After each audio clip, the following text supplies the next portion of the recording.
Hello, everyone. My name is Gigi, and this is my TV network show, Dreams Can Become Realities, through the Arlene Brown TV network. Today, my guest is Jamar Stewart.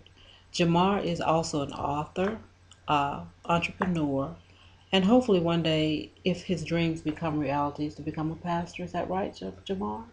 Or an evangelist? Well, yes, a teacher. A teacher. Okay.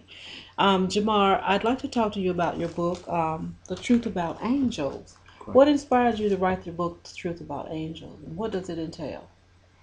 Well, basically, who inspired me is most importantly is the Most High. Mm-hmm. My Heavenly Father gave me the inspiration and revelation too.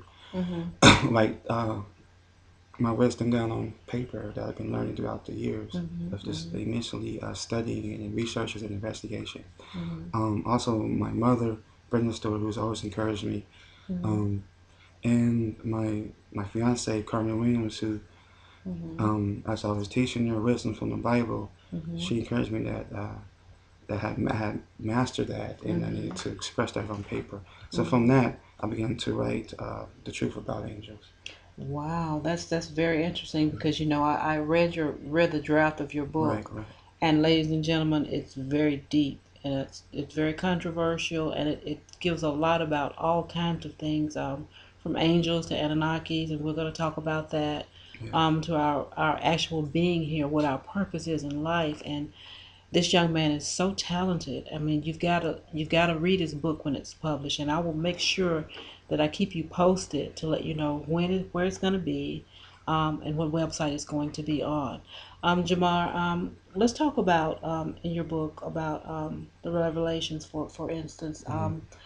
Revelations, do you believe, was it the beginning of an era, or was it the ending of an era as it is in the Bible? Because we have Genesis and then we have Revelation. So Right. could you enlighten us on that a little bit, or your views about that? Well, when you're talking about the beginning, you have to go a little bit deeper than Mm-hmm. expand your mind, open your Mm-hmm. mind. Um, the beginning from Genesis only starts from a 6,000 year period. Mm-hmm. Um, Physical, scientific evidence has already shown, proof that um, th- this Earth was created a lot older than that, Mm-hmm. and so I believe that was a re-beginning. Okay. Okay. A story from a 6,000 year period or age, it was called. Mm-hmm. We have a 24 age period, which was called an equinox, Equinox. and That's it's right. broken down in four Mm-hmm. 6,000 year periods called ages. Okay. And within that age, the 6,000 year age, we have what we call dispensations. Okay. That pretty much signifies the way of life for human beings during that age. So that's broken down in Mm-hmm. three 2,000 year periods. Oh, I didn't know that. That's Yes, very interesting. So your research, I mean, that's very in depth. So you did a lot of research to find out about that. absolutely. Yeah. Did a lot of research. I referenced a lot of great scientists and authors Mhm. in my book, such as Mhm. Zachariah Mhm. Stisham, Mhm. also um, Malachi Z. York, also Yeah, York. um, several different Andrew Collins. Mhm. Mhm. So it's a lot of in-depth research and studies Mhm. of ancient tablets Mhm. called holy tablets that was Exactly. found in ancient Yeah, Mesopotamia. Mesopotamia. That's That right. goes back as far as 6,000 years ago, Mhm. and such as the Enuma Elish Yes. and the Tale of Gilgamesh Mhm. and the Secrets of Enoch or Mhm. Adapha. So those tablets are available for us to give us I believe, which was the first revelation Mhm. of God or the God concept. Mhm.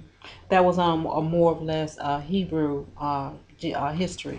Right, Um. it predates Hebrew. Mhm. Because you understand, Hebrew, in fact, is not really a naturality Mhm. or language. It's Mhm. an act or expression. If you Mhm. look at the word Hebrew, it simply means to cross over the river. Mhm. And Abraham or Mhm. Abram, Mhm. who when God the Father spoke to him Mhm. and to leave Ur, Mhm. the city which was in Chaldea, which was in Babylon, Babylon, right?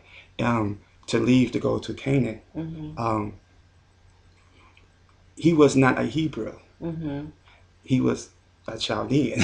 A Chaldean, exactly, right. We and read he that through our Bible study. right, and, Yes. and so the word Hebrew didn't stick until he crossed over that river, the Right. Euphrates River, to get to Right. Canaan, so he can only meet with Melchizedek, Right. who was Right. an Anunnaki, the Right. most priest, the high priest of the Most High God, Okay. who he was the spiritual manifestation Mm-hmm. of Michael, the Mm-hmm. archangel. Okay. Well, when we speak of Melchizedek, Mm-hmm. are we speaking in terms of a representation of Jesus Christ, the Son of God, or are we talking about someone else, a whole different figure? Yeah, and that's a good theological debate. Mm-hmm. I believe personally that it's a totally different being. Jesus Christ and Melchizedek are not the Mm-hmm. same beings. Mm-hmm. Um, if you look at the scriptures, tells you in Hebrews, I think the seventh chapter, The seventh chapter of yeah, Hebrews. that Jesus is a high priest under the order of Mm-hmm. Melchizedek. Mm-hmm. So that tells you that he is not Melchizedek. Mm-hmm. And when it says he's like the Son of God, that's a translational thing. The word Michael, Mm-hmm. which is Melchizedek's title, Or or Michael. Michael, Yeah, which simply means whom is like God. he's right. So that's what that's tied into. Mm-hmm. And so his title is whom is like God. He got that title after defeating Mm-hmm. Satan, or the dragon, or Mm-hmm. Samael, the Mm-hmm. seraphim angel who tried to usurp the Father's throne Right. in heaven. And once he defeated him, he was granted that title of Michael, Michael. whom Right. is like God. Right. So, And by him being an archangel, because we have many, many archangels mhm, as depicted in the Bible or talked about in various books and mhm, everything. And I'm sure that your inspiration and your history came from a lot of the teachings of that, right, because I personally believe in angels, and I right, believe right, in all things that are possible through Christ. right. And I believe that we all have gifts, which a lot of people will disagree with me and say that it's got something to do with um, voodoo and all the other Mhm, kind of mhm. stuff, for lack of a better word. But we are all gifted in our own ways. It's So true. with Jamar, when I was reading his book, I was so blown away by it, and I would like for you to if just give us a rendition of, well, not rendition, but to read a little bit about your first chapter, the introduction as to about the truth about angels Okay. and everything, and then, ladies and gentlemen, you'll better understand, and you'll want to get this book once it's published. And we're talking about the theory now, so. Right. Mhm. This is the truth about angels. This is chapter Mhm. 1, that's entitled The Theory. Mhm. And it says, angels are very common in the Abrahamic faith, Mhm. recorded in their holy scriptures, the Torah, the Holy Bible, and the Holy Quran. Mhm. You find many verses that emphasizes angelic beings coming from the heavens. Where is heaven? Where is it located? To many, it's a place where people go in the hereafter if they obey God. But where is it really? And what does the Holy Scripture say about where heaven is? Mhm. According to the Old Testament, the oldest recorded book, which is the book of Job, Joe. you may find the answer. Job in chapter 9, verses 7 through 9, and it says, as I quote from the King James Version, which commandeth the sun, and it rises not, and seals up the stars, which alone spreadeth out the heavens, and treadeth upon the waves of the sea. This maketh uh, Arcturus, Orion, and the Pleiades, Mhm. and the chambers of the south. It is also found in Job 38:31, as well as Amos 5 and 8. And it says, and I quote, seek him that maketh the seven stars in Orion, Mhm. and turneth the day dark with night, that the calleth for the waters of the sea, and pours the earth. The Lord is his name. In the Quran, from the English translation, Surah 53:49, and I quote, that is, he is the Lord of Cyrus, or Shira, the mighty Mhm. star in the constellation of Canis Major. This is it says approximately 25,000 Earth years away, traveling the speed of light, Mhm. which is um, 2,099,700,092,458 miles per hour. Wow. Gosh. What you are reading are actually physical star constellations in Mhm. the 18th galaxy, which we call the Milky Way. Right. In a scientific way. A If you want to scientific give way, it that which in a the scientific. Bible or the holy books call Mhm. the heavens. Mhm. Mhm. The word heaven means the skies or above from the ancient Sumerian Babylonian Assyric language, Anu, Mm-hmm. who is the heavenly father god and king to the Anunnaki. Right. Extraterrestrials or angels, according to the ancient holy tablets, the Enuma Elish, which is 3,600 years old, Mm-hmm. Okay. which Here, let me go that way. Okay. which describe these Anunnakis or Anunnaki as extraterrestrials that came from the skies Mm-hmm. or above Okay. heavens, which was actually the 19th galaxy called the Ilion, The or Ilium, I've heard that. Yes. or the great galaxy of a tri-star solar system. Mm-hmm. Okay. Now, with all of this, and it's very interesting. It's like I said, I've read it. I read his draft, and it's very deep.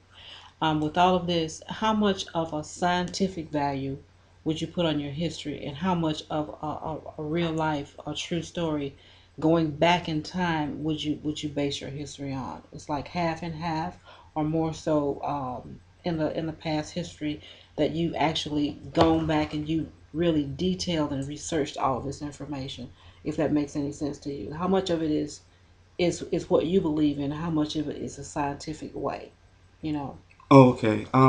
Well, it's both. I Mm-hmm. believe it's a very good thing to believe and have faith, but I also think it's even greater to know. Mm-hmm. And so this is why we study is to show ourselves approved, to Mm-hmm. know what is actually factual.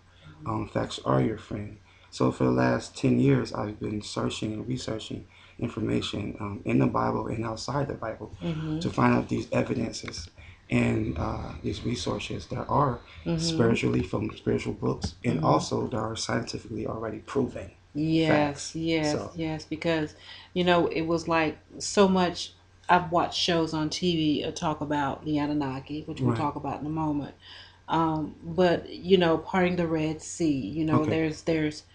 There's a scientific way, Mm-hmm. and then there's the biblical way. Mm-hmm. But more people are going to the scientific way Mm-hmm. because of what happened at that particular time. Right. So, can you give me a little insight on that? As far as well, we know the scientific way was supposed to have been bacteria, so to speak, that Right. caused the sea to be red and all that, the Uh-huh. Red Sea to Uh-huh. be red. Uh-huh. Parting the sea when Moses made it possible for his people to walk across to get Right. to the other side. Right. So Right. let's talk about that for a minute Okay. because I know that's in your book. Uh-huh. Uh-huh. Well, that comes from two dismissed translations. Mm-hmm. Throughout, it's about several different languages going through the Bible, Right. as I mentioned, as Shuric, Mm-hmm. like I say, Hebrew, You Aramaic, make, yeah. Latin, Greek, Right. Chaldean, all Right. different things. So we have different translations. And throughout the years, the translators did not do a very great job of translating that. So Mm-hmm. when you look at the word Red Sea, and Mm-hmm. when you look it up in the original translation, it doesn't say Red Sea. It's Mm-hmm. a proven fact. It actually says the Sea of Read. Reeds. Right. Yeah, so that's Right. just a mistranslation. Right. So we just stuck with the tradition of the story that Moses or God parted the Red Sea, Mm-hmm. but that didn't actually happen. Mm-hmm. The smaller, much um, not as deep or Mm-hmm. sea called the Reed Sea was actually one that they crossed Right. over Right. into. And Right. so yes, there is a lot of scientifically facts about that and Mm-hmm. about when the curses of Moses and Mm-hmm. the uh, the, the blood turning water turning into blind because of Blood. the Right. bacteria Right. and things of that nature. Mm-hmm. So you can see these phenomena happening, but a lot of phenomena are scientific. Exactly. And then, ladies and gentlemen, we're not saying that we're not going and trying to debunk the Bible or anything. We're just going by history, scientific purposes, Right. and everything, and what this young man has researched for to put into his book for your reading entertainment. Right. The Bible is as it is. We all know that there were hidden Right. texts in the Bible Right. that have never been brought to view for humans to see. Right. I have questionable questions about that. That's another day, another time. But Jamar, let's talk about the Anunnakis because Okay. there's been so much controversy as the Anunnakis because William Henry, the writer, Okay. who wrote about the Anunnaki, and of course you have it in your book, Right. and you can go back and trace time as far as the Anunnaki began Yes. and what purpose do they have in our life? Right. Like I mentioned earlier, the Anunnaki clay tablets, which was Mm-hmm. found in Nivea. Mm-hmm. Um, I wish I had more time to explain all in details We'll have another time. of these countries like Nubia and Yeah. the Syrian Empire and, Mm-hmm. and Babel, the Babylonian Empire, Mm-hmm. and Chaldeans, and these all descendants of Abraham. I mean, not Abraham, but Shem, who Shem is a descendant of. So Mm-hmm. technically, if you look at the Bible in First Chronicles and in Genesis chapter 10, Shem and all his descendants, which were Assyrians, Persians, Mm-hmm. Chaldeans, Right. and Israelites, are all Right. the same people. Exactly. You see, so but anyway, the word Annunaki simply Mm-hmm. means this. Anu means above or heavenly one, Exactly. and Nak means sent, Sent to or sent. sit to, Yeah. or sit down to. Mm-hmm. Ki, which was the ancient word for earth. Mm-hmm. So those beings sent from above Mm-hmm. to the Mm-hmm. planet Earth, Exactly. which are called Anunnaki, Annunaki. which was Right. recorded long before the Bible or Quran or Torah was even Mm-hmm. thought of. Mm-hmm. And so it's kind of fascinating how does these ancient people so long ago have a concept Right. of alien visitation. Exactly. Because I'm sorry, but because of the what hieroglyphs are cuneiform. cuneiform. Yes, that's the form of Thank writing. you. The cuneiforms in the caves, in the Egyptian caves, in the Right. Mayan caves, Right. and everywhere else depicts, ladies and gentlemen, about aircraft from space Right. and a whole lot of other things that we don't know about. Right. How were the pyramids built? And Right. was it possible that they had support from somewhere else? And it all boils down or trickles back into what he's talking about, the Anunnakis. Right. You know, we're supposed to be a clone or a spinoff from that in some way or another? Absolutely. We look at the Bible, Genesis, because that's more familiar to people. Mm-hmm. This will talk about the Anunnaki in Yes, the Bible? chapter 6 is actually in my book. And actually, chapter 4, I break it down. I talk about the Nephilim, or the falling angels. And in chapter 6, 1 through 4, it talks about the sons of God, which is beings who are like God or extraterrestrial, because let's look at the word terrestrial. Right. Terra was another word for earth. Earth, right. So those who are born in earth are terrestrial. Those who do not live or not from or was not born in earth or its atmosphere is called extraterrestrial. So that can be an angel, it can be God, it can be whoever. They're not born on earth. Exactly. And so these sons of God, the Bible talks about them coming down, and which you got to read also the lost book of Enoch. Right. That talks about 200 falling angels. Very interesting book. Yes, that comes down, according to the Bible, chapter 6, to actually mate with mortal women. Exactly. And to bear them children. To bear them children. And so that's how we are genetically connected. Okay. To. Okay, so let me ask you this, Jamar. Since they were coming down to mate with Earthlings, our humanoids, right? Do you think, or would you believe that the gifts or the psychic, let's see, for lack of a better word, psychic capabilities of a person that can say they can sense things, would you say that would be evil, or would you think that it's just a born happenstance that we all have? You know, because you hear some pastors talk about evilness and corruption, and it's the work of the devil. But in your book, it gives, ladies and gentlemen, it gives chapter by chapter information and history about these things that are clairvoyant or psychic attributes in a person's life, and it all ties back into the Anunnaki again. Right. Okay. Well, it's human nature. When human beings don't understand something, it's taboo, and they want to place it in the factor of evil. So you're saying that what man does not understand, he uses either force or violence to disrupt it or destroy it. Absolutely. Okay. Absolutely. They don't understand a lot of these things. Just because this is having, their scholarship is having studied in depth, or Exactly. it might be part of an organization that kind of brainwashing them to think only from a one perspective mind. But we know life is not like that. We live in a world that's multidimensional and multi-perspective. So one thing I want to happen, like the reader of the book, or this book, the readers to read this book to have a mental a mental resurrection, as long as a paradigm shift. Exactly. To change the whole world or paradigm on the way they think about angels, Anunnakis themselves as well. Right, right. So is there any other life? Is that, well, that's a wrong question, ladies and gentlemen. Is there any other beings that are called extraterrestrials or terrestrials that may have come in our lives at some point in time through your book? Does that tie into the Bible in any kind of way? Because surely you've heard of the Sumerians, right? Yes. You know, there was a movie out. I don't remember the name of the movie, but The fourth kind. The Fourth Kind, Yes. where these people were saying that they were God, Right. and all of that. Is there such a thing? Do you believe? Were Sumerians aliens, or were they people that came about in our lives? Is that in the Bible? Have you researched that? Well, the Sumerians are actually the sons of Noah, who were Afrocentric or Negroid.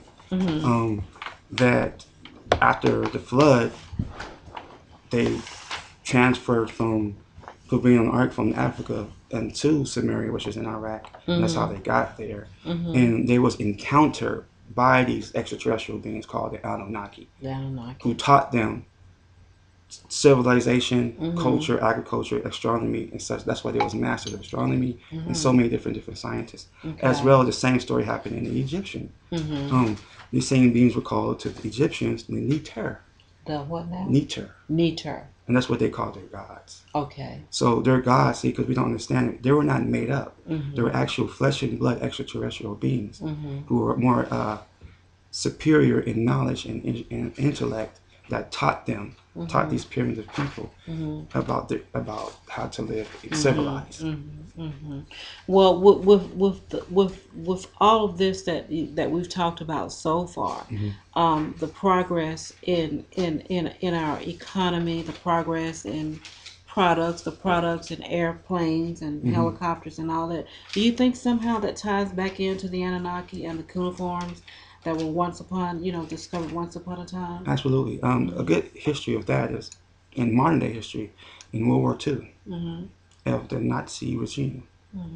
And Adolf Hitler was definitely influenced by extraterrestrials called Palladians or Hadeans, which is where we get the word from Greek, Hades, which is translated in the New Testament as hell. Yeah, right. So, which is actually a star constellation in the heavens. So that's why the Bible says that we have spiritual wickedness. We wrestle with not with flesh and blood, but with spiritual wickedness in heavenly places, in heavenly realms, which is in the cosmos. Exactly. And so not underneath the earth like the tradition, but it's actually in the heavenly place, which hell is from, or exists. Exactly. And these hellish people called Palladians, or some called Aryans, or pale-faced extraterrestrials, was using Adolf Hitler as their vessel, right, to rule the world, because he was just pure evil. He was pure anyway. evil.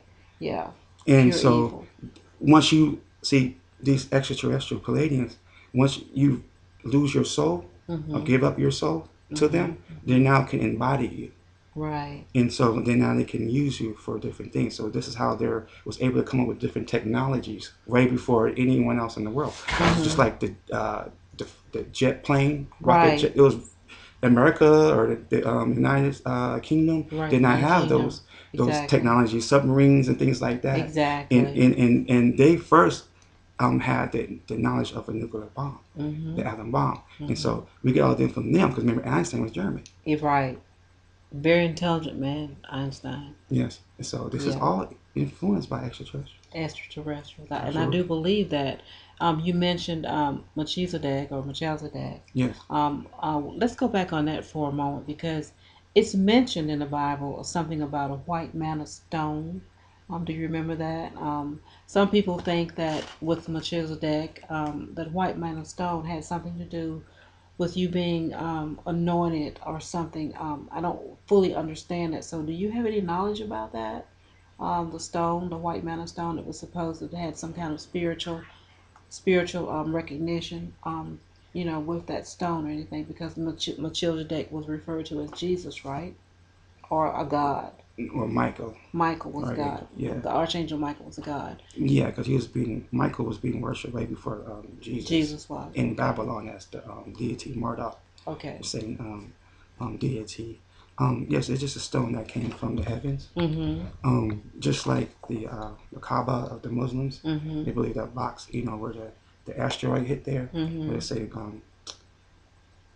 Abraham was going to sacrifice his son. His son, exactly. So man over the years has always related celestial objects or extraterrestrial supernatural phenomena with the divine.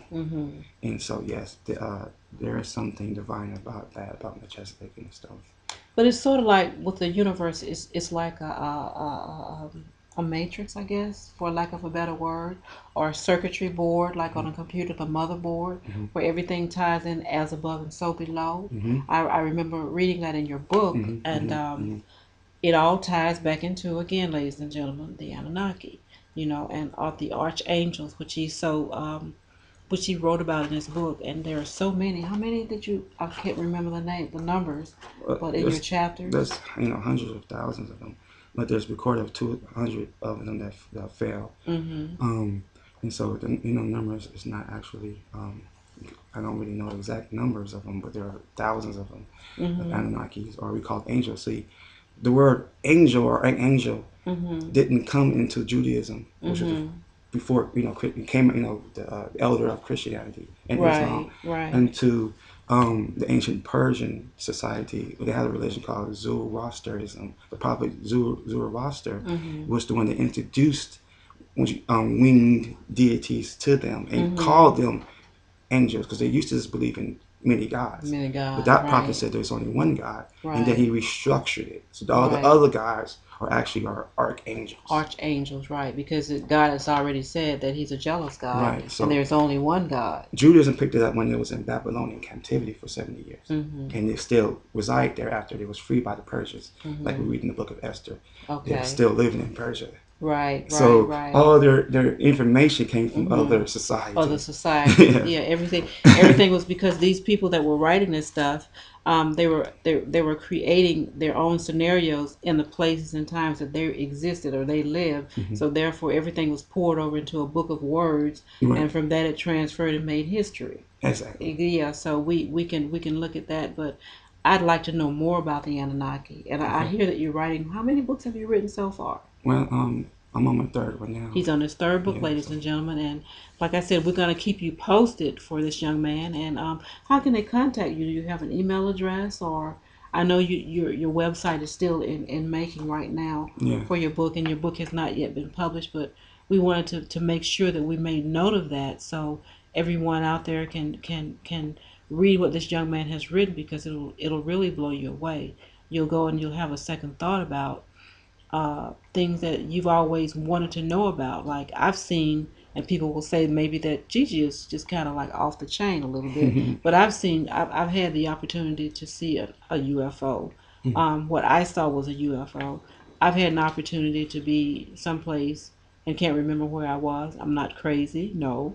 But it's like I've had out of body experiences. Jamal talks about all of these things to a certain extent in his book. So I